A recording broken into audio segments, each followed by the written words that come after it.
Infantry tactics can be greatly improved by the use of laser-guided mortar shells.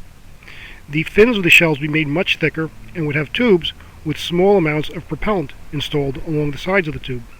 In order to change direction, a small amount of the propellant would detonate, and it would then create an impulse which would change the direction of the mortar shell in flight, enable it to be guided. A laser detector would be on the front of the shell, and the requisite electronics would be on board to enable it to perceive the laser and track it properly. The infantry units would have a backpack with a small helicopter unit. The helicopter would have counter-rotating blades and an electric motor. In the backpack would be a gasoline engine for power, an electric generator, and a reel which would be attached to the helicopter, which would be tethered.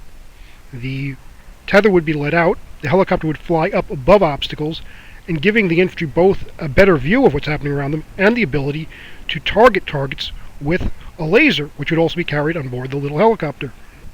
When in contact with an enemy force, the backpack would be dismounted, placed on the ground, opened, the helicopter would be flown, the enemy force would be targeted with the laser, and then a mortar would be called by radio to fire a mortar shell in the general direction.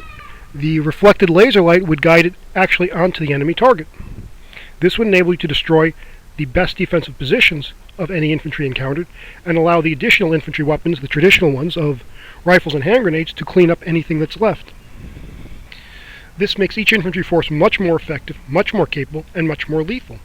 This could have been done in 1975 when the laser technology was available.